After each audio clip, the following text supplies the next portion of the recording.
El libro de Levítico 1:2 dice lo siguiente: Habla a los hijos de Israel y diles: Cuando alguno de entre vosotros ofrece ofrenda a Adonai de ganado vacuno u ovejuno, haréis vuestra ofrenda.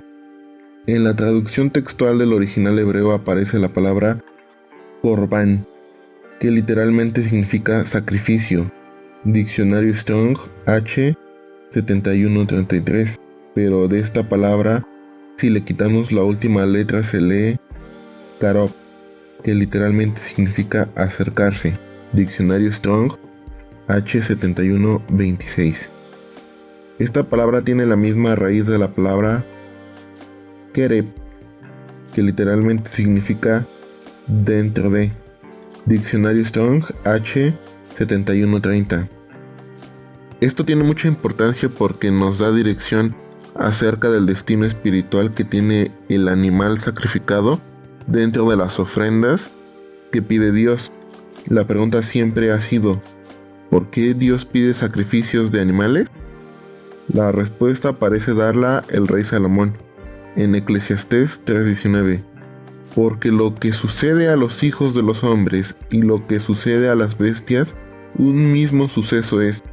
Como mueren los unos, así mueren los otros, y una misma respiración tienen todos. Ni tiene más el hombre que la bestia, porque todo es vanidad. Todo pareciera indicar que como Dios no pide un sacrificio humano, lo compensa con los animales que nacen de la misma forma que el hombre, respiran el mismo oxígeno y ambos al morir van al polvo. Pero ¿qué culpa tienen los animales como para tener que ser sacrificados y morir en lugar de los hombres para tener contento a Dios? Al profundizar en las definiciones que estudiamos al inicio, podemos darnos cuenta que el Corbán, acercar al hombre y a Dios, esto significa retorno de la creación con su creador. Levítico 1:9. Y lavará con agua los intestinos y las piernas, y el sacerdote hará arder todo sobre el altar. Holocausto es ofrenda encendida de olor grato para Adonai. Este término de ofrenda encendida de olor grato para Dios se repite constantemente en el libro de Levítico y en el libro de Números. Y la pregunta es: ¿por qué esto es un olor grato? ¿Acaso a Dios le gusta el olor de la carne asada? En este tema entra el sentido del olfato. Y el sentido del olfato tiene mucha relevancia en la historia bíblica, ya que el olfato fue el único sentido que no participó en el pecado de Adán y Eva. El olfato es el equilibrio entre el mundo espiritual y el mundo físico. El sentido del tacto y del gusto requieren de un contacto físico, y el sentido del oído y de la vista no requieren contacto físico. Pero el sentido del olfato solo requiere contacto con la esencia.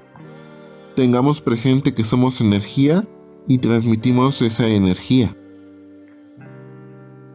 Cuando una persona va a llevar a un animalito para darlo en sacrificio en el tabernáculo, o en su momento en el tiempo de expiación, cuando se llevaba al tabernáculo o más adelante al templo, Dios pide que este animal sea de determinadas características, que sea a partir de una determinada edad. Por lo tanto, el dueño lo tiene que cuidar hasta ese tiempo.